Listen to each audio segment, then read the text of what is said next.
Y nada, lo hago porque me va a tocar a mí, voy a ser el encargado de presentar, ¿vale?, esta tercera y última mesa, no última actividad. Ya sabéis que luego hay un concierto, por cierto. Si alguien no lo tenía en mente, cuando acabemos esta charla habrá un concierto, ¿vale?, el grupo Reciclas. Hemos estado por ahí escuchando, yo he visto algunos vídeos y me han comentado los azafatos que han estado escuchando los ensayos. Entonces, que nadie se mueva cuando acabemos esta charla, pero bueno, luego lo recordaré otra vez. Decía que, pues eso, vamos a comenzar con la tercera y última charla de esta noche o de esta tarde en Gata Negra. Y luego, ya digo, para mí es un orgullo o un honor, ¿vale?, porque lo hago además con dos amigos, ¿vale?, y dos escritores, iba a decir, dos grandes escritores.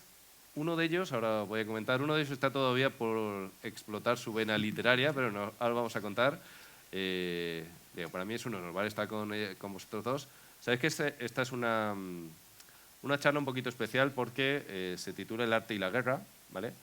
Es decir, es una mesa en la que vamos a hablar de literatura, pero también de arte, de guerra, de historia o de lo que queráis, a mí me da igual. Yo mientras os enrolléis, lo que queráis, ¿vale? No tanto como los de ayer, si puede ser, ¿vale? Los que estuvieron ayer en Rolillo saben a qué me refiero, pero bueno, tenéis libertad absoluta para extenderos. Lo primero, ¿vale?, dar la bienvenida a Miguel Ángel, ¿vale? Miguel Ángel Santamarina. Él es debutante aquí en Gata Negra, ¿vale? Yo lo conozco hace ya algún tiempo, ¿vale? He tenido la suerte de que me entrevistó hace, creo que fue cosa de un mes o algo así, ¿no?, en junio, con el lanzamiento de mi último libro, de Puerto Urraco, ¿vale?, El espectáculo del horror. Y me hizo una entrevista en Zenda estupendísima con la foto de Geos, porque Miguel Ángel, su ocupación es un poquito, no sé exactamente si es periodismo, no sé si te defines como periodista. No sé cómo definirlo. Redactor, ¿verdad? gestor No cultural, soy periodista de editor. carrera, pero llevo trabajando ya 20 años en ese sector. Siempre tengo mucho respeto por la gente que ha estudiado. Pero claro, si trabajo como periodista, me dijo un periodista, es que tienes que decir que eres periodista, ¿no? No puedes decir que eres fontanero. Claro. Y llevo ya 20 años largos trabajando en comunicación cultural, en periodismo cultural. Bueno, hacemos edición, hacemos entrevistas, como comentabas, y sobre todo, pues bueno, mucho del lado de la literatura. Pues él es editor de la revista Zenda, ¿vale? Ya hemos tenido aquí varios años, de hecho ha estado aquí ahora mismo María José Solano, han pasado por aquí varios editores, autores, personas relacionadas con la revista, y en este caso pues está también aquí Miguel Ángel. Miguel Ángel se dio a conocer, digamos, literariamente, no literariamente del todo porque no es una novela, pero bueno, tus dos libros, ¿vale?, que están por aquí. Que están mezclados, estaba diciendo que sabéis, sí. Bueno, están ahí como... Se han puesto intercalados. Está diciendo que están intercalados, bueno. Decían, su primer libro se publicó hace un año y algo, ¿no?, 2025, y es La guerra que cambió el mundo, sobre la Segunda Guerra Mundial, ¿de acuerdo? Y, por si fuera poco, se ha metido todo en otro jaleo y ha publicado ahora La guerra que cambió España, en este 2026, ¿vale? Es un libro, La guerra que cambió España y su anterior. De ellos han hablado, entre otros, Pena González Harbour o Álvaro Colomer, que han pasado por aquí por Gata Negra, y también Pérez Reverte, lo ha elogiado. A ver si conseguimos un año que venga Reverte. A ver si metemos ahí mano y conseguimos que venga. Sería la última frontera. Pero bueno. Y nada, iba a decir eso, que además, lo he dicho antes, lo he anticipado, Miguel Ángel va a sacar novela, ¿vale? En cuestión de nada, un mes. 10 de septiembre. Es el 10, ¿no? El 10 de o sea, dentro de un mes va a publicar La Hora de los Monstruos, ¿de acuerdo? Además en mi sello, bueno, en nuestro sello, en Ediciones B, ¿no? Es decir, que va a dar el salto de publicar ensayos, todos los libros son ensayos, ahora vamos a hablar de ellos, y va a dar el salto y se va a probar como novelista. Toda la suerte del mundo, pero bueno, de eso hablaremos si quieres en Gata Negra el año que viene. Te anticipo ya la invitación para el año que viene. Me doy por invitado y el próximo año repito, bueno, encantado. Yo te anticipo, otra cosa es que luego al público no le guste, si no te podemos invitar. De entrada estás invitado, pero bueno, seguro que a la gente le va a encantar. Tenéis que aplaudir mucho para que vuelva el próximo año. Pues mira, le vamos a dar para empezar un aplauso a Miguel Ángel por estar aquí. Ya está hecho, vuelvo el próximo año. Así que nada, pues eso, Miguel Ángel, bienvenido y ya digo, esta es tu casa. Muchísimas gracias. Y tenemos aquí a Martín Yade. Martín sí que ya ha pasado por Gata Negra, ¿vale? Estuviste hace 2 años, si no me equivoco, además te tocó dar el discursito este que hacen los autores el Día de las Autoridades, ¿vale? Este año te has salvado de eso, pero bueno, estás aquí con nosotros. Las anécdotas de mi abuelo están a vuestra disposición siempre que sean necesarias. Bueno, si es una anécdota de tu abuelo, le preguntaré a tu padre, que me has dicho que está por ahí. Sí, Así que mira, están por ahí tus padres. sí. Porque además lo contamos también en, pues eso, hace 2 años. Martín es un autor muy conocido. Le conoceréis muchos más, muchos lo conoceréis por su voz, más que por su aspecto o por sus libros, aunque ya por sus libros ya se le va conociendo bastante. Ahora hablamos de ellos. Lo conoceréis, decía, por la voz, porque él es locutor. No sé si te gusta la palabra locutor o presentador, no sé cuál es la... Sí, está bien. Bueno, él es locutor de Radio Clásica, Radio Nacional de España. Es decir, es una voz más que autorizada en la música y la música clásica en España. De hecho, ahora comentamos un poquito tus libros. Y decía que su momento álgido del año, estamos antes con tu mujer por ahí que nos contaba también, que es un fastidio para ella, ¿no? Que el 31 de diciembre tú, en lugar de estar en la cena familiar tan a gustito, te toca estar o trabajando o preparando el trabajo, ¿no? Porque él es, después decía antes, casi todos, lo supierais o no, casi todos lo habéis escuchado hablar, él es el, no sé, presentador, comentarista del concierto de Año Nuevo en Televisión Española. Es decir, todos los 1 de enero, el día 1 de enero, cada año, en cuanto pongáis Televisión Española, os vais a encontrar con su voz, ¿vale? Comentando ese concierto, ¿vale? Seguramente es un poquito lo que más te da a conocer. Ahora ya no, ¿eh? Ahora ya con los libros ya te van conociendo por los libros. Y decía antes, lo he dejado un poquito caer, Martín es vasco de nacimiento, de crianza, ¿vale? Es criado en el País Vasco. Ahora reside en Madrid, lógicamente, por trabajo. Pero lo dijimos hace 2 años y lo he avanzado. Él proviene de Cambroncino, ¿vale? Es decir, proviene de un pueblo de las Urdes. Además, lo conté también hace 2 años, lo vuelvo a contar, no pasa nada. Justo yo le llamé hace 2 años, le llamé para venir a Gata Negra con su primer libro, que está por aquí. Y le llamé sin saber nada de él, o sea, sabía lo que venía en la contraportada, que no antes muy poquito, en la solapa. Le llamé y él me comentó que muy bien, que venía a Gata Negra, que le hacía además ilusión, porque le hacía ilusión venir a Extremadura, porque sus padres, su familia tal, proviene de las Urdes. Y yo le pregunté, ¿de qué pueblo? Dice, de Cambroncino. Digo, anda, coño, el pueblo donde sucede el crimen del que yo ambienté mi anterior libro, Leyenda de Sangre. Es decir, coincidió justo, estaba yo escribiendo una escena con mis personajes allí en Cambroncino, en el pueblo de las Urdes, cuando hablé con este señor, y para mayor sorpresa, resulta que un buen día, estando por las Urdes, ¿vale? Estaba yo por las Urdes, allí, pues eso, iba a decir investigando, visitando localizaciones, recibí una llamada de él, que había estado, no me acuerdo, en la India, en algún sitio por ahí, ¿no? De vacaciones. En Nepal, ¿no? Había estado en Nepal. Recibí una llamada suya, me dice, Luis, perdona que no te he contactado esta semana porque he estado en Nepal, para detalles del festival. Dice, pero bueno, ahora ya estoy en España, estoy en Cambroncino. Y le dije, no puede ser porque estoy yo en Cambroncino también, ¿vale? Yo estaba en la montaña donde había sucedido el crimen de mi anterior libro, Leyenda de Sangre, que habéis leído algunos. Yo estaba en esa montaña, es decir, estaba a 200 metros o 300 del pueblo y él estaba allí. Total, que nos conocimos tomando una cerveza en su pueblo, en el pueblo de sus padres, y esto fue hace un par de años. O sea, fue de estas casualidades cósmicas, así que nada. Y a partir de ahí, pues la amistad ha seguido su curso y él ha seguido escribiendo y entonces, pues nada, aquí lo tenemos otra vez en Gata Negra y eso, pues nada. Bienvenido a Gata Negra, Martín, ya sabes que esta es tu casa y nada, pues le damos un fuerte aplauso a Martín.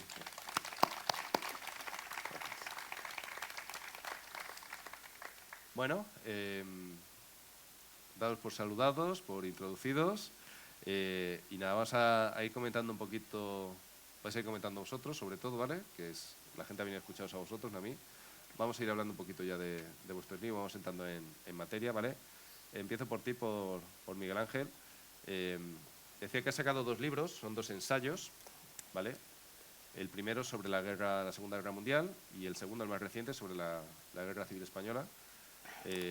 Son libros un poquito extraños, no sé si extraño es la palabra, pero bueno, son libros peculiares porque las personas que hemos leído un poquito de historia, de libros de historia, sobre todo eso, de Guerra Civil o Segunda Guerra Mundial, por regla general son libros muy académicos, ¿vale? Y lo tuyo es lo contrario. Son 2 libros, de hecho, bueno, llevan por ahí el subtítulo, son efemérides, es decir, tú lo que haces es, vas casi fecha por fecha, día por día, o no exactamente, pero bueno, fecha por fecha, jornada tras jornada, contándonos cómo fueron, pues eso, cómo fue la llegada de las 2 guerras y luego cómo se desarrolló.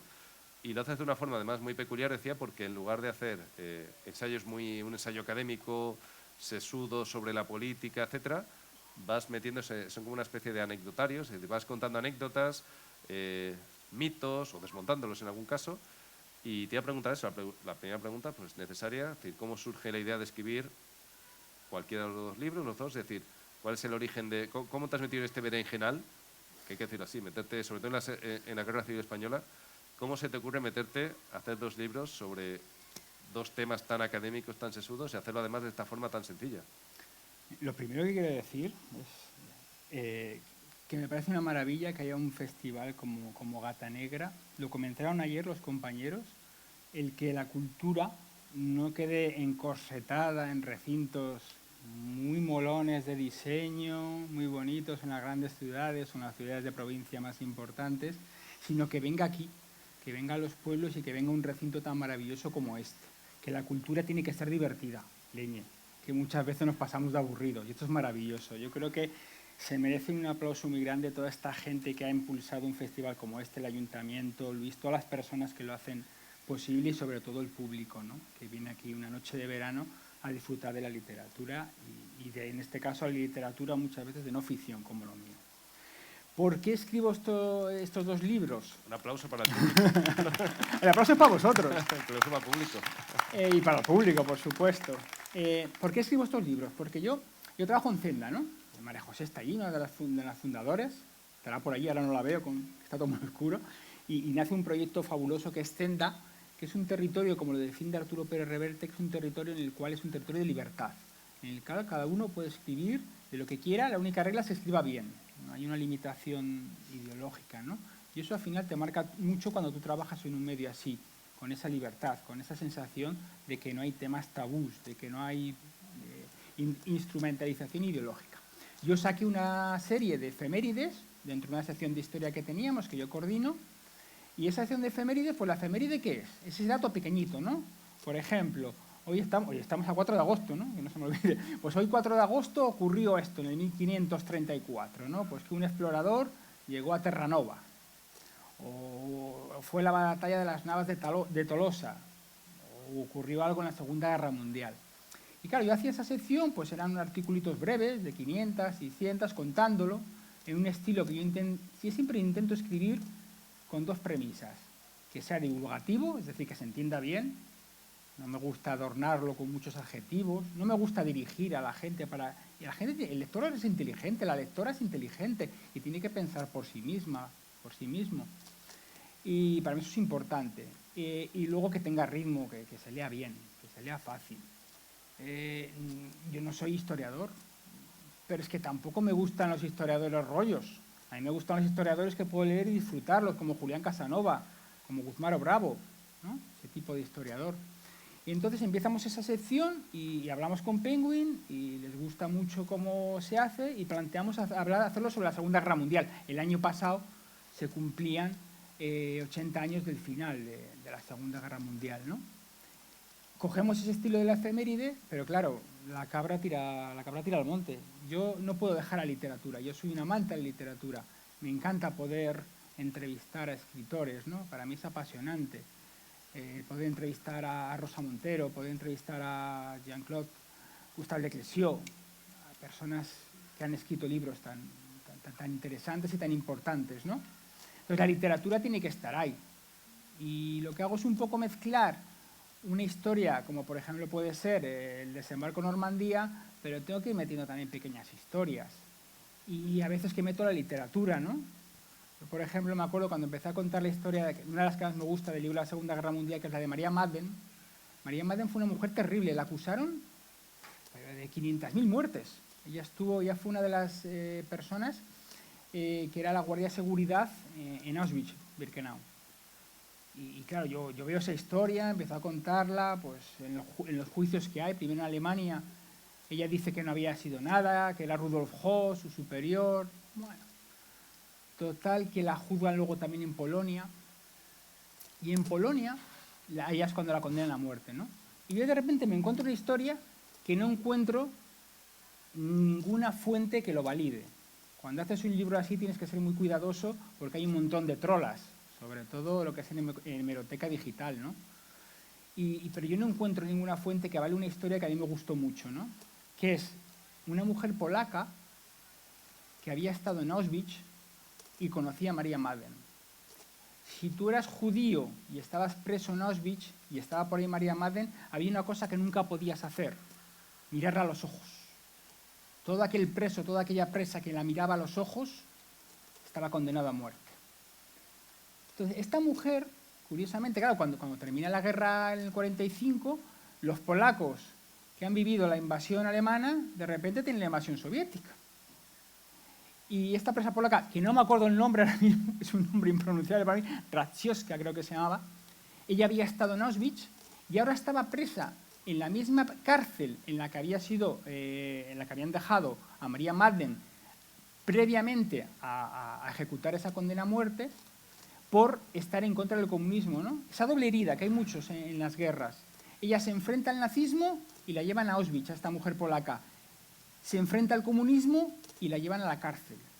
Y cuando se supone que están en las duchas, digo siempre se suponen porque no he encontrado fuentes que la atestiguen, pero yo compro esa historia, esta Raciowska, esta mujer polaca, ve a Maria Madden, que se aproxima hacia ella. ¿Y qué es lo que hace? Bajar la cabeza, instintivamente. Supuestamente, Maria Madden la reconoce, se acerca hasta ella, porque además le ve también la numeración de Auschwitz, se arrodilla y le pide perdón. Y yo digo, esta historia seguramente es falsa, pero yo la compro y la incorporo allí, esa literatura, porque creo que no hay nada que pueda poner en valor más el valor del perdón, de la redención. Y entonces yo lo que hago es lo que hago en los dos libros, preguntas. Yo nunca tengo certezas, lo siento, no soy una persona de certezas, soy de preguntas. Digo, ¿realmente si eso fue verdad, podemos perdonar a una persona como Maria Madden que mandó ejecutar a 500.000 de personas? ¿Sirve de algo ese perdón? Y para mí eso es lo importante, y eso lo traslado siempre en los dos libros. Os voy a poner un pequeño ejemplo ahora mismo que está muy de actualidad. Yo en los dos libros me fijo sobre todo en la anécdota, como ha comentado Luis, en la microhistoria, en las personas que no son tan conocidas, como esta mujer polaca, y todo lo que significa eso porque nos lleva a las preguntas. Ahora mismo está de actualidad todo lo que ha pasado en Ceuta, ¿no? Tenemos la suerte de que en España tenemos 50 millones de españoles y 50 millones de expertos en geopolítica, ¿no? Con lo cual tampoco necesitas opinar de política, no es necesario, ya opinan los demás por ti. Tampoco me parece importante. Yo empiezo a leer muchas noticias de todo lo que ha pasado y de repente descubro un nombre, Hassan Benamar. Y digo, una chica que tiene 20 años, que es una promesa del fútbol femenino marroquí y que ha muerto ahogada. Para mí esa es la historia. Si yo tuviese que escribir, igual que he escrito sobre esos dos libros, para mí esa sería la historia. Porque esa chica me lleva a las preguntas. ¿Por qué una joven decide arriesgar la vida y de hecho la pierde y cambia el sueño de ser futbolista por nadar y llegar a otro país? ¿Qué es lo que está ocurriendo en África? Para mí esas son las preguntas. Para mí no es que si una cosa u otra. Cada vez que yo veía una noticia que salía, a mí venía a la cabeza el nombre de Hassan Benamar. Para mí esa es la historia. Igual que, por ejemplo, en el libro, para mí es la historia, por ejemplo, cuando empiezo a escribir sobre el Teniente Castillo, imagino que alguno al que le gusta la historia y que le gusta la Guerra Civil conoce la historia del Teniente Castillo. Hay como 3 muertes muy entrelazadas, casi consecutivas, y que son un poco... lo de origen de la Guerra Civil no me gusta, porque la Guerra Civil yo creo que fue otra cosa, fue un golpe de Estado fallido, pero que sí que son un poco ese previo, ¿no? El 14 de abril de 1936, que es el aniversario de la República, van a matar al alférez Anastasio de los Reyes. Ese alférez está custodiando una manifestación y bueno, pues se supone que hay unos ataques, por los lados están armados miembros de las JUS, de las Juventudes Socialistas, de las FAI, hay mucho revuelto, también está Falange, y al final él dice un viva España, supuestamente, y lo matan, ¿no? Al día siguiente es el entierro, Azaña intenta que ese entierro sea privado, familiares de Anastasio dicen que tiene que ser público, tirotean a la comitiva, hay más muertos, mueren varios requetés, los requetés son los carlistas, y mueren también algún falangista, ¿no? Y acusan al teniente Castillo de haber sido uno de los que haya disparado, ¿no? No sabemos si fue él o no fue él, pero lo cierto es que pocos días antes del golpe de Estado van a matar al teniente Castillo. Y esa podía ser la historia que yo tenía que comentar, ¿no? Pero de repente yo me encuentro con una historia mucho más fuerte, que es la de su mujer, Consuelo. Esta mujer se despide de su marido, él dice que era un hombre muy serio, muy tosco, no era de besos, no era cariñoso, pero bueno, en ese momento pues se despiden con un beso, da la vuelta a la esquina y oye un disparo, y enseguida sabe que han asesinado a su marido. Durante muchos años se creyó que eran falangistas, ahora hay unas teorías que dicen que pudieron ser requetés en venganza por esa muerte, ¿no? Si os fijáis un poco es venganza contra venganza. Habrá luego una venganza por la muerte del teniente Castillo, que será la del político se me ha ido ahora, Calvo Sotelo. Bueno, pues esta mujer ve que ha muerto su marido y de repente son dos heridas. Una es que se ha quedado viuda, pero otra es que la niña que lleva en su vientre se ha quedado huérfana, sin haber todavía parido, ¿no? Y yo voy siguiendo a Consuelo y me encuentro su historia, que es terrible, porque además explica muchas cosas, hace muchas preguntas, porque Consuelo la han dejado viuda, ¿no? Pero es que no se conforman con dejarla viuda. A Consuelo la van a meter en la cárcel cuando termina la guerra, ¿no? Esa represión terrible que hay después en la posguerra, ¿no? Hasta el 42 es la época más salvaje, quizás, pero todavía se va a prolongar hasta los años 50. Se atenúa bastante después del final de la Segunda Guerra Mundial. Y esta mujer la meten en la cárcel. Recuerdo que escuché una anécdota que hasta las propias presas, cuando llega a la cárcel, estaban tan hacinadas, eran 6.000 personas en una cárcel en la que tenía capacidad para 1.000, la decían que era demasiado alta, ¿no? Ella cuando entra a la cárcel, claro, ¿con quién deja a la niña? Pues la deja no sé si es con su madre o con su suegra, pero es una mujer octogenaria.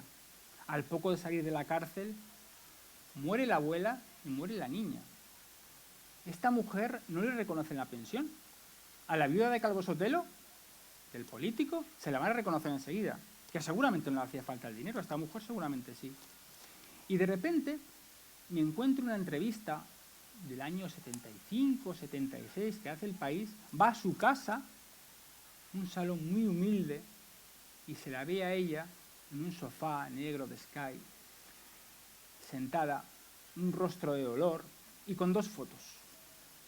La foto de su marido muerto y la foto de su hija muerta. Y esa mujer pasó toda su vida con esas dos heridas. Yo creo que eso ejemplifica mucho más que si te ciñes a hablar de los muertos en la guerra, que fue terrible también, todos esos chicos que mueren, ¿no? Y yo siempre he intentado en los dos libros irme por ahí, por la anécdota. También, por ejemplo, la batalla del Ebro. Yo no sé si tengo capacidad para explicar o para contar una batalla del Ebro de forma táctica, pero es que a mí sinceramente me aburre profundamente el hablar de cómo fueron las tácticas militares, hay otra gente que lo hace. A mí la batalla del Ebro, que es un poco el epílogo, ¿no? Final de la guerra, tema bélico. A mí lo que me llama la atención después de leer muchas cosas es cuando empiezo a leer, seguramente alguno habrá oído hablar, de la Quinta del Biberón. El nombre de la Quinta del Biberón se lo puso una política tremenda. Yo seguramente no estoy de acuerdo con muchas de sus ideas y tal, pero yo la tengo mucho respeto a Federica Montseny, una mujer anarquista, fue una ministra que además muy progresista y que introdujo ya en el año 37, creo que fue, cuando fue ministra, introdujo el aborto. Hay que entender que la Segunda República fue una república muy progresista. En el 33, gracias a Clara Campoamor, ayer pasé por su calle, que tenéis aquí en Moraleja, la calle Clara Campoamor, es un poco descuidada la calle. Yo creo que Clara merecería una calle un poco más grande. Ángel, que todavía igual no vuelves, ¿eh? Fíjate, a ver bueno, pues cuando vuelva que tenga una plaza. Y Clara Campoamor es una mujer que consigue el voto femenino, ¿no? Que creo que es muy importante. Entonces, Federica Montseny es la que le pone el nombre de la Quinta del Biberón, porque está ya en retirada parte del gobierno hacia Francia, y deciden mandar a chicos muy jóvenes a hacer una leva con chicos de 16 años para luchar en el frente de Aragón, con militares expertos, con gente que ha estado 3 años luchando, y les mandan a esos chicos allí. Y dice, ¿pero cómo van a ir a luchar? Dice Federica, si son jóvenes y parecen que tienen el biberón. Y de repente me encuentro con una historia de un muchacho que cuenta cómo estuvo varios días perdidos, que huyó del frente, porque eso estaba ya todo perdido, y que de repente entra en una casa deshabitada, entra en el baño, mira y ve en el espejo y se asusta. Dice, ahí hay un fantasma. Y de repente se da cuenta que el fantasma es él, está cadavérico, tiene los ojos que se le salen de las cuencas. Y a mí esas historias son las que me interesan y las que me gusta contar, más pequeñitas. También tengo historias divertidas, ¿eh? Luego si queréis os cuento una divertida. Bueno, decía eso que lo que está contando son 2 libros lo que decía, a mí me sorprendió mucho por eso, porque los que leemos historia habitualmente estamos acostumbrados a, pues eso, a libros muy académicos, como tú decías, las tácticas de la guerra civil, ¿no? Los movimientos de tropas, como cosas mucho más sesudas, y en este caso lo que tú decías, como has explicado, son 2 libros de intrahistoria, de microhistoria, de anécdotas en el buen sentido, es decir, de cómo comprender el conflicto muchas veces, porque al final los conflictos contados de una forma muy lejana, muy académica, a veces que te dejan fríos, y sin embargo tus libros son lo contrario, es decir, son libros pues eso, como más al detalle, te digo, detalle que en este caso, claro, estamos hablando pues eso, de viudas que no cobran la pensión décadas después, etcétera, es decir, cosas muy, muy duras. Ahora te toca a ti, Martín. Bueno, también vamos a hablar de guerra, ¿vale? En este caso, en tu primer libro, estamos hablando de las guerras napoleónicas, tu primer libro, ¿vale? Que estuviste aquí hace 2 años, en Viena, es decir, repites la localización, ¿vale? Viena, 1814, el Congreso de Viena, final de las guerras napoleónicas. Diego, esto lo contó hace 2 años. A Martín se le ocurrió una idea que ahora ya casi es un género en sí mismo, el colocar a un personaje famoso como detective. En su caso, no podía ser de otra manera, pues pusiste a un compositor, a Beethoven, a resolver crímenes en la Viena de 1814. Tu primera obra, El misterio Razumovsky, ¿no? No sé si lo pronuncio bien, no quiero... Sí, está bien. ¿Está bien? Bueno, qué bien. Y pasas de las guerras napoleónicas a la Segunda Guerra Mundial, ¿vale? Decía que mantienes la localización, mantienes Viena, aunque bueno, la novela se mueve en algunos... No es exactamente todo en Viena, pero bueno, más o menos el eje es Viena, de hecho el título es el último concierto en Viena. Decía al principio eso, que a Martín lo conocéis por su voz, porque es el narrador, el presentador del concierto de Año Nuevo. Y te voy a preguntar lo mismo que a Miguel Ángel. ¿Cuál es un poquito la génesis de tu libro? Es decir, en tu caso, bueno, un poquito quizá más fácil porque te ha venido la idea, o no lo sé, pero es decir, ¿cómo se te ocurrió hacer, o cuéntanos un poquito de qué va el planteamiento de tu novela del último concierto en Viena? Bien, hay una continuación lógica respecto al misterio Razumovsky. El misterio Razumovsky hay una conexión con Napoleón. Napoleón y Hitler son 2 figuras muy similares que cometieron errores parecidos y bueno, no acabaron de la misma manera, pero bueno, fueron derrotados y todo aquello por lo que habían luchado pues sembró destrucción y acabó convirtiendo a Europa en lo que ellos no buscaban. En el caso de las guerras napoleónicas, bueno, pues Beethoven se erige como el artista libre que había admirado a Napoleón y cuando se da cuenta de que quiere convertirse en un tirano, en un emperador, pues le borra la dedicatoria de la Sinfonía Heroica. Hay, por cierto, un huevo de Pascua en el misterio de Razumovsky, es que Beethoven para en un pueblo, en Navidades, un pueblo y lo acoge una familia y él bueno, pues toca el violín para la gente de este pequeño pueblo abandonado y habla con una joven que dice que quiere irse a la ciudad. Y hay algo que no le gusta a Beethoven del lugar, y es que está hablando con la abuela de Hitler. Hostias. Bueno, eso no se aclara, pero hay gente que lo ha pillado. El último concierto, a mí siempre me hacían la pregunta de, oye, pero esto es un invento nazi, ¿no? Y estaba hasta las narices de esa pregunta. Y dije, bueno, pues, ¿qué hay de verdad en esto? Entonces me lancé a investigar y descubrí cosas sorprendentes. Primero, el concierto de Viena fue fundado por Clemens Krauss, que es un director muy solvente, pero del cual no es difícil encontrar todavía muchas referencias que le acusan de connivente. Yo cuando anuncié esta novela me dijo, ¿pero cómo vas a escribir una novela sobre ese nazi? Me echaban en cara en Facebook, ¿no? Luego me echaron de Facebook por la portada del libro, por cierto, Sí, bueno. por las esvásticas. Y ese era un cara dura, era un oportunista. Digo, bueno, ¿quién es este Clemens Krauss? Pues es un personaje fascinante que decidió fundar el Concierto de Año Nuevo como reivindicación de la personalidad austríaca que Hitler, austríaco, bueno, se dice que los austríacos han tenido el don de hacernos creer que Beethoven era austríaco y Hitler alemán, cuando era al revés, ¿no?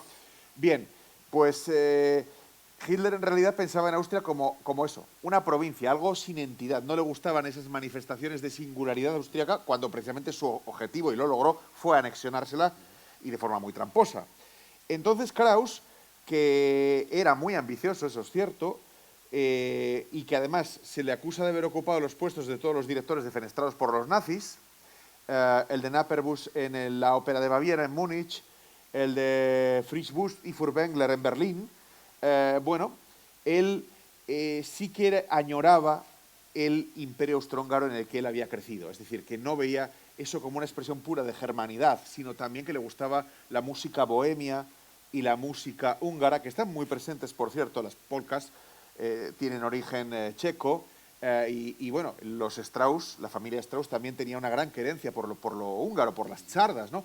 Entonces, me di cuenta que era un personaje distinto, que cuando en Alemania daban una paliza a los que habían estrenado una ópera de Jaromír Weinberger, autor de Svan el Gaitero, judío checo, él, sin embargo, se va a Londres, estrena Arabella Strauss y dirige Svan el Gaitero, es decir, una ópera por la que le podían haber dado la paliza a él en Berlín.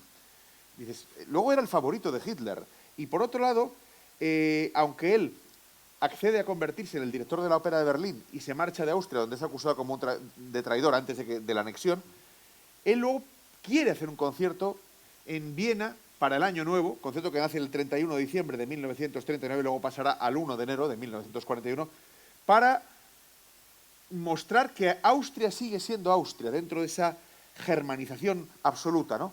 Y haya la complicidad de Waldur von Schirach, que es un personaje también contradictorio, es el jefe de las juventudes hitlerianas, es el Gauleiter de Viena, y entonces Schirach le apoya en esto. Schirach, que es expulsado al final de la guerra del círculo de poder de Hitler porque su mujer le dice, es un abuso lo que están haciendo con los judíos en las calles de Ámsterdam. Y Hitler, ¿cómo? ¿Cómo se atreven, no? Es decir, pusieron en tela de juicio. Quizás esos escrúpulos salvaron a Schirach de la muerte porque fue condenado a 20 años en Spandau, no a la pena de muerte, aunque él había deportado a 125.000 judíos vieneses y dijo que era una contribución a la cultura europea. Vamos, que no eran unos angelitos. Y Krauss y su mujer, la soprano Viorica Ursuleak, están ahí en el centro del poder. Y nace este concierto de Viena que, para facilitar las cosas y que no les acusen de ser una alarde de nacionalismo austríaco, dice, no, esto va a ser para el Socorro de Invierno, que era una organización benéfica fundada en 1931, de la que se apropiaron después los nazis al llegar al poder, que aseguraba combustible, aseguraba alimentos y aseguraba un cobijo a los pobres en Alemania en el invierno. Bien, ¿para quién fueron los beneficios del primer concierto de Viena de 1939? Para los soldados que acababan de arrasar Polonia, para sus familias. De esa manera lograban aprobar la aprobación del régimen. Pero Krauss es que es tremendamente contradictorio. Yo he descubierto que estaba dirigiendo en noviembre del 44, y así comienza la novela, antes de la caída de Ravel. Ningún músico nazi hubiera dirigido a un francés, y menos a uno al que creían que era judío, que no lo era, porque había escrito unas melodías hebraicas. Pero hay más cosas. La contradicción llega a extremos increíbles. Richard Strauss.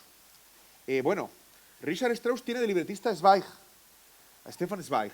Y Zweig le dice, usted tiene que protegerme. Y les responde Richard Strauss, dice, mire, a mí me importa un bledo la política. A mí, con tal de que paguen la entrada, me hago el que sea chino o judío. La cuestión es que él iba a estrenar La mujer silenciosa, sobre el libreto de Zweig.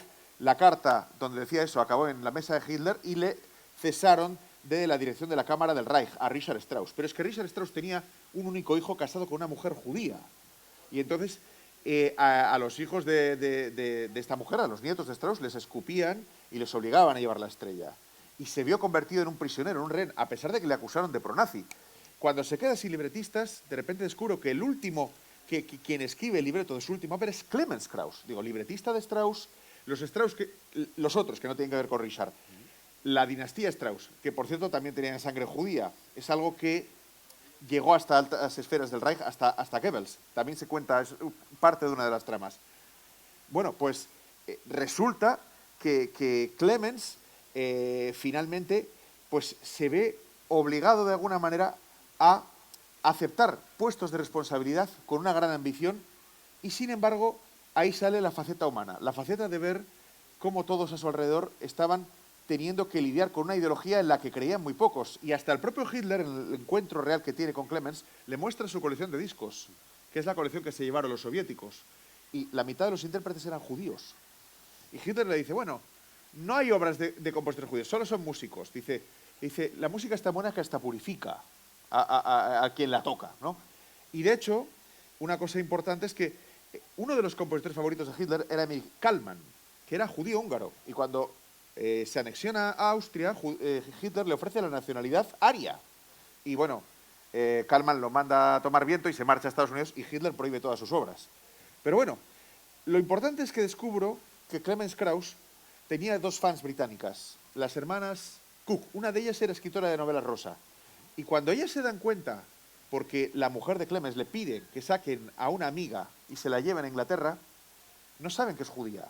A Mitya Mayer-Lisman, que acabó era repertorista en la ópera de Frankfurt. Y le cuentan el problema de los judíos. Y las hermanas dicen, nosotros queremos ayudar a esta gente. Y establecen una red para sacar judíos de Alemania y luego de Austria.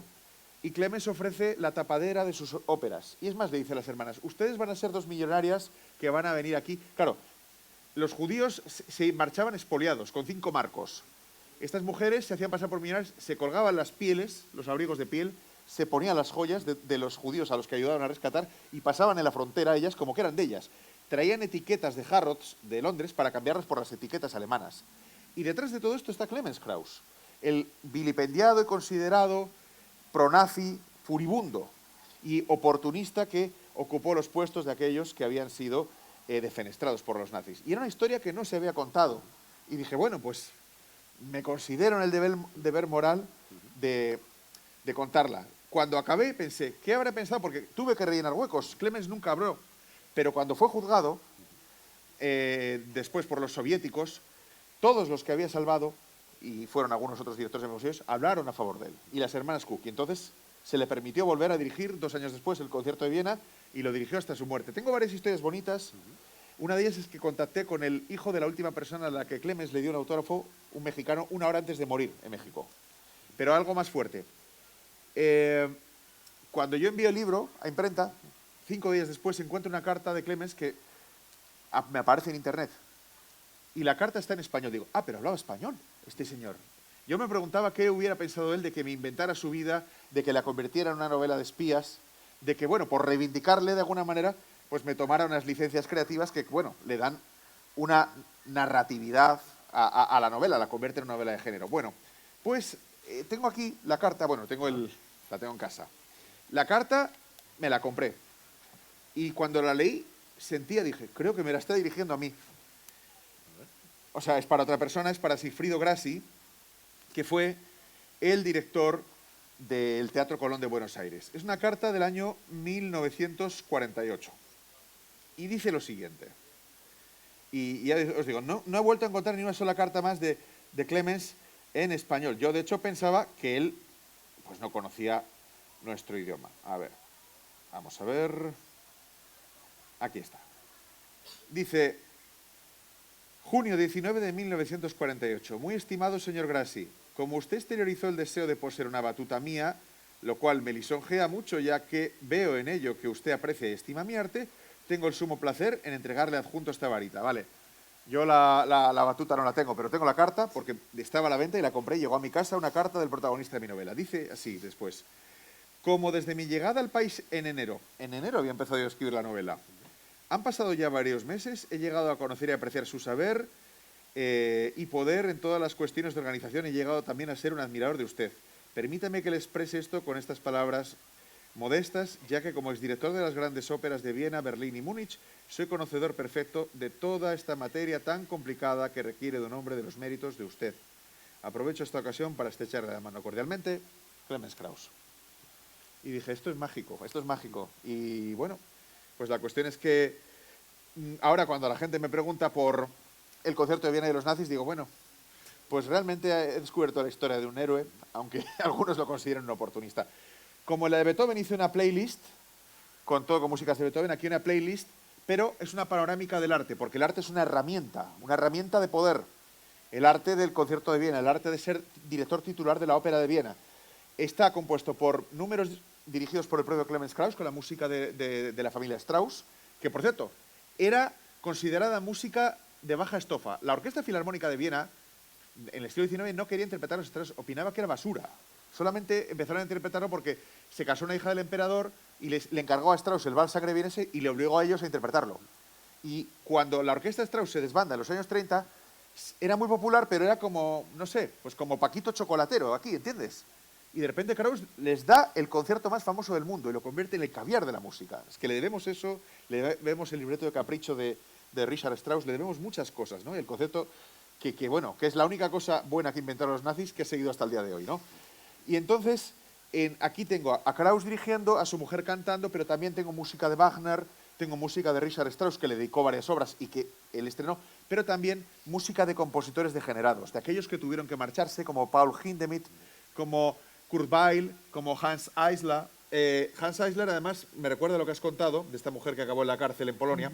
Eisler tiene que... Bueno, hacía las delicias de los nazis, era judío y comunista.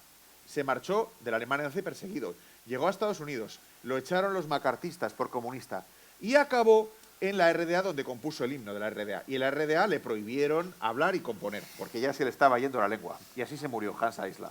Está ahí. Están Hans, Krasa, Erwin Schulhoff y Viktor Ullmann, asesinados en Auschwitz. En fin, y tenemos, por ejemplo, la noche de los cristales rotos se desencadena porque un joven judío, Hitler, como está haciendo Trump en Estados Unidos con el ICE, cogió a 18.000 polacos judíos que llevaban varias generaciones asentados en Alemania y los deportó, los puso en la frontera con Polonia. Polonia dijo, no queremos esto. Aceptó 4.000, 14.000 se murieron de hambre y de enfermedades. El hijo de uno de estos judíos fue a París con 17 años y le pegó 5 tiros al agregado de la embajada nazi.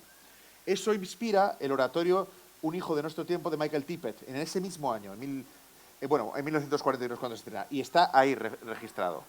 Y igualmente tengo, cuando los aliados bombardean la ópera de Baviera, Richard Strauss escribe Metamorfosis, y que es como una crónica del dolor que sentía por esa pérdida de tanta belleza, también está ahí. Es decir, que tengo el testimonio vívido de grandes artistas de lo que estaban viviendo y de sus contradicciones. Entonces, bueno, creo que se pueden contar muchas cosas, sí. Pero bueno, creo que hemos sacado unas cuantas también aquí. Bueno, tú en tu caso, Martín, has sacado muchas cosas, pero no has contado nada de la novela, ¿eh? O sea que, así que no te preocupes. O sea, ha hablado mucho, pero tranquilos, no ha destripado nada. Sí. Y de hecho, y Miguel Ángel también ha contado un par de anécdotas de 2 libros extensos. O sea, que nadie se preocupe, han hablado mucho, pero no han contado nada. O sea, ahora vas a hacer un par de preguntitas un poquito más breves, porque ya hemos, es decir, estamos con el arte y la guerra, estamos hablando de esto desde que hemos empezado. Y os voy a preguntar ya un poco, no sé, a título personal o bueno, como personas expertas hasta cierto punto. Has hablado, Martín, de Clement Krauss. Por ejemplo, Miguel Ángel habla de García Lorca, que tuvo una doble muerte, dices tú en el libro, porque Lorca, la noticia de su muerte la sacó solamente el ABC republicano, y sin embargo el ABC de Sevilla, la edición de Sevilla, no la saca hasta el 75, ¿no? 76. Entonces, que tuvo esa doble muerte. Y la pregunta que os iba a hacer, porque es un poco el título de la mesa, es esa. ¿Cuál consideráis vosotros que es el papel, que debe ser o que es el papel del artista en conflictos? Es decir, sabemos que el arte no está muy bien ligado con la guerra, o sí, no lo sé. Me refiero ahí, obviamente hay muchísimas obras de arte dedicadas a la guerra, ambientadas en la guerra o que giran en torno a los traumas de la guerra. También hay muchas obras de arte que se hacen durante la guerra. Y os voy a preguntar eso, ¿cuál es el papel? Es decir, un artista, cuando ve llegar la guerra, cuando se encuentra en la guerra, ¿cuál es su papel? ¿Cuál creéis que debe ser su papel? O no lo sé. O si la guerra es algo, hombre, no bueno, me refiero, pero si digamos es un acicate para el arte o todo lo contrario? ¿Es censura o es, no lo sé, cuál es vuestra visión ya casi como expertos en esta materia? Como experto nada, la palabra experto no me gusta. Yo lo que sí que veo que es un debate que además tenemos mucho, ¿no? El artista y su obra, ¿no? Lo estamos viendo, por ejemplo, mucho con Picasso, por ejemplo, ¿no? Yo creo que en el caso de la guerra muchas veces ponemos al artista en un valor superior y que quizás la guerra un poco iguala, ¿no? Rasea, ¿no? Da igual que tú seas fontanero, administrativo, que seas un poeta, ¿no? Tú al final te acabas posicionando o te hacen que te posiciones, porque a lo mejor estabas en una ciudad que había sido tomada por el bando nacional y tenías que luchar con ese bando, con el republicano. Sí que es cierto que sabemos de muchos artistas que independientemente de lo que ocurra se posicionan. Yo lo que creo que también con el arte y con los artistas lo que hay es, y ahora que has mencionado a Lorca, es una instrumentalización de su posición en ese momento. Lorca nunca estuvo afiliado a ningún partido político. Él es republicano, pero como era mucha gente, ¿no? Lorca incluso por su ideología, digamos que era bastante clásico. Su teatro, si vemos su teatro, él es el gran autor, dramaturgo, que pone en valor la esencia popular en sus obras. De hecho, Buñuel y Dalí rompen con él por eso, ¿no? Porque no se mete de forma clara en todos esos modernismos. Y ahora mismo se habla de él un poco como que tuviese un posicionamiento que él no tuvo. Él decide marcharse y dejar Madrid y va a Granada. Es un error porque va a la boca del lobo, ¿no? Va a la ciudad más terrible. Entonces, es una decisión personal que toma Lorca. Él llega a Granada, es difícil y es una gran discusión por qué lo asesinan, por qué lo ejecutan. Hay muchos conceptos. Ahora con la película de los Javis se ha enfocado como troncal el tema de su homosexualidad, que seguramente fue una de las causas, pero también estaba que su cuñado era un alcalde republicano. También está que su padre había tenido unos conflictos con ciertas personas que luego estuvieron afines con la gente que toma Granada. Y también porque llegó en un momento muy complicado. Es que hasta el general Campins, lo cuenta Lorenzo Silva en su espléndido último libro, lo van a asesinar, que era el gobernador militar, por decir que no se suma a la sublevación. Entonces son muchas cosas, es decir, la interpretación de lo que el artista hace en su momento y luego lo que nosotros interpretamos o queremos ver de lo que él hizo, ¿no? He hablado de Picasso, ¿no? El Guernica. ¿Qué instrumentalización hacemos del Guernica? Lo hemos visto ahora, ¿no? El Guernica tiene que ir a Bilbao, tiene que ir aquí, ¿dónde tiene que ir? Picasso, el sueño de Picasso habría sido que el Guernica estuviese en el Prado, al lado de su gran ídolo, que era Velázquez, ¿no? Claro, él está en el Centro Reina Sofía. El Centro Reina Sofía ni siquiera existía cuando está Picasso, es de los años 80, era un antiguo hospital. Entonces, pero sin embargo, el Guernica se politiza. A ver, el Guernica se llamó Guernica, pero se podría haber llamado Almería. Almería, bombardean Almería, matan a 60 civiles, la mayoría, bombardeándole unos barcos alemanes. También se podría haber llamado Cabra, también eran seres humanos y civiles los que mueren allí. Era una ciudad nacional, pero muchos de los que mueren eran civiles, igual que mueren en Córdoba, también mueren en Baleares. Se podría haber llamado de muchas formas, pero muchas veces el arte se utiliza para instrumentalizar políticamente a posteriori. Y a mí eso, por ejemplo, es algo que no me gusta, que yo evito también en el libro. Yo no quiero, he dicho antes que no quiero adjetivos y que no quiero llevar al lector de una forma. Para mí antes me preguntabas por qué meto esta regional. Sí que es cierto que cuando empezamos con el libro de la Guerra Civil, la pregunta es clara y te la hace mucha gente. ¿Y por qué lado vas a ir o por qué bando? Digo yo, por ninguno. De hecho, en el libro lo que pongo ahí es Chávez Nogales. Para mí Chávez Nogales es un faro. Es una persona que no está en la equidistancia, sino que está en la ecuanimidad. Es decir, ser ecuánime, que es complicado y es difícil. Criticar a los unos y a los otros. Y no estar de acuerdo con nadie, y estar de acuerdo no con todos, porque él siempre va a estar como periodista y como cronista, siempre va a estar en contra de la supuesta verdad o de lo que es definitivo. Siempre va a ir lo que decía antes, buscar las preguntas y no las certezas. El libro luego, las dos primeras citas, una es de Miguel Hernández. Miguel Hernández no es ejecutado, como Lorca, pero al pobrecito me lo matan de pena y de hambre en la prisión. Le mueven por un montón de prisiones, ¿no? Llega a coincidir con Buelo Vallejo, del que hablamos esta tarde, que le pinta ese famoso dibujo a carboncillo. Y la otra frase es de Pedro Muñoz Seca. Pedro Muñoz Seca también era un artista, también un escritor. Lo cazan en Barcelona, se lo llevan al Madrid durante esa época terrible del terror rojo y lo ejecutan sin un juicio. Era un derechón, y él lo decía, y se reía de la República y de cosas que hacía la República en sus obras, sus antenas canadas, pero era un autor. Yo intento ir un poco más allá. A mí, por ejemplo, no sé si alguno habéis visto la serie de ENA, que han hecho hace poco en televisión española, sobre la mujer de Alfonso XIII.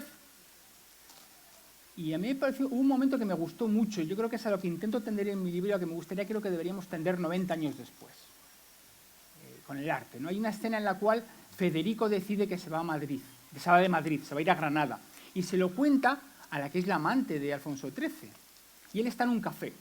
En esa serie Federico es un actor con un pequeñito papel, pero tiene papel, ¿no?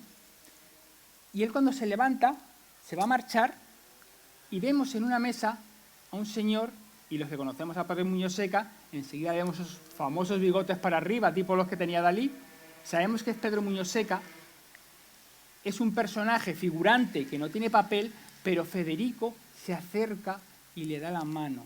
Se estrechan la mano y curiosamente luego salen, o lógicamente salen luego las escenas de las dos ejecuciones. A uno lo mata un bando, a otro lo mata otro. Los dos son artistas. Los dos son personas. Eso ocurrió mucho dentro de la guerra civil y eso creo que es lo que nos tiene que hacer reflexionar. El arte creo que tiene que servir para contarnos la literatura, la pintura, el cine, pero yo sí que creo que es importante, y este es para mí, lo hablamos esta mañana con Francisco Narla, el mayor fallo narrativo que puede tener cualquier narración, un libro, una novela, es intentar pastorear, dirigir al lector con una ideología. Hay que dejar que la gente coge y opina. Y yo estoy encantado de cuando alguien lo lee, pues me puede hacer una matización, puede decir. Pero yo siempre, insisto, quiero que el arte debe buscar no las certezas, sino las dudas.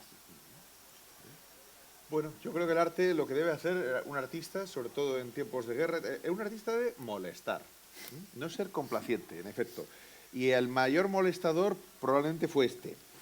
Y de hecho, yo cuento en esta novela cómo él escribe una cantata al servicio del Congreso y de la restauración del absolutismo, que es el momento glorioso. ¿Han oído hablar ustedes de ella? Yo tampoco, antes del libro. Está grabada, pero la escribió en 2 meses. Fue el mayor triunfo económico de Beethoven, fueron 6.000 personas al estreno, ganó mucho dinero y no sirvió para nada. Y de hecho era una obra escrita con el ombligo y sin ganas. Sin embargo, sí que de ella saca una fuga cantada que le servirá de inspiración para la 9ª sinfonía, escrita en 10 años. O sea, 10 años para una y para esto 2 meses. Pero Beethoven molestaba primero al poder. A diferencia de Mozart, que trató de emanciparse y tenía que aceptar encargos a destajo, lo cual acabó arruinando su salud y matándolo con 35 años, Beethoven, cuando se unieron varios nobles de la ciudad de Viena, el príncipe Lichnowsky, el príncipe Lobkowicz y el príncipe Kinsky, para darle un estipendio, ¿no? O sea, para mantenerle y que él no tuviera que tener alumnos, cosa que con la sordera ya empezaba a ser impracticable, y pudiera dedicarse a la composición, porque veían que era algo especial y distinto lo que él hacía. Y él, cuando el príncipe Lichnowsky le dice que atienda a unos franceses, Beethoven está rabioso con los franceses por la coronación de Napoleón y se niega. Y entonces el príncipe le quiere forzar, como si fuera un creyente. Beethoven derriba un busto del príncipe y se larga y hace un montón de kilómetros hasta Viena, donde se le moja, por cierto, la partitura de la Sonata Appassionata, que casi se pierde. Y él le manda una carta al príncipe y dice: lo que sois vos, lo sois por razón de nacimiento. Lo que soy yo, me lo debo a mí mismo. Dice: príncipes hay muchos, Beethoven hay solo uno. La 9ª sinfonía, himno de Europa, está construida sobre la Oda a la Alegría de Schiller. Yo cuando era niño pensaba que era una idiotez dedicarle una Oda a la Alegría. Hasta que me enteré de qué alegría era esa. La censura prohibió la palabra.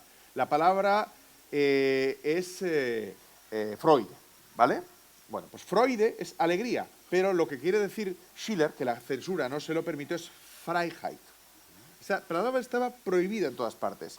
Estaba prohibida incluso hasta en Génova, donde un barítono, estaba cantando una ópera de Bellini y decía, le habían dicho que y cogió la canto y lo metieron en la cárcel porque tenía que sustituirla por otra. Y entonces Cuando lo meten en la cárcel varios días, le dice al comisario, ¿qué he hecho mal? Pues decir la palabra libertad. ¿Y qué digo? Pues diga lealtad.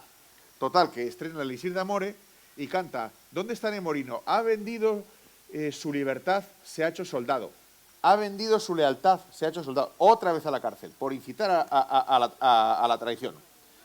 Entonces, bueno, la palabra Freiheit es la que debía figurar en el himno a la alegría y subyace. Y eso es lo que Beethoven está imaginando, un mundo donde no haya diferencias de raza, de clase, de condición social, y antes de que la muerte nos iguale a todos, se pueda aspirar a una concordia universal. Cuando cae el muro de Berlín, Leonard Bernstein dirige la 9ª Sinfonía con coros de ambos lados del muro y rescata por vez primera la palabra Freiheit, libertad, en lugar de Freude, alegría. Y ese es un ejemplo. El último concierto de Viena, bueno, a ver, Clemens lo que hace es pisar huevos y tratar de no molestar. Es decir, los molestadores, pues o acabaron en Auschwitz o tuvieron que exiliarse a Estados Unidos, pero evidentemente porque molestaban.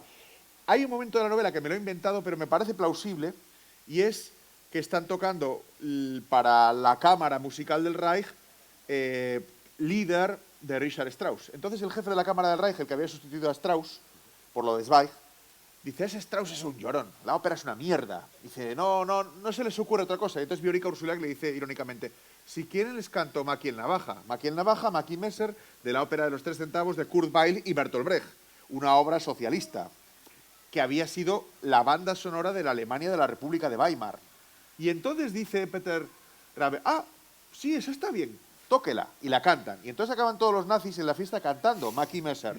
Y al final dice Peter Rabe, dice, la verdad que los alemanes somos tan cojonudos que hasta nuestra música degenerada es buena.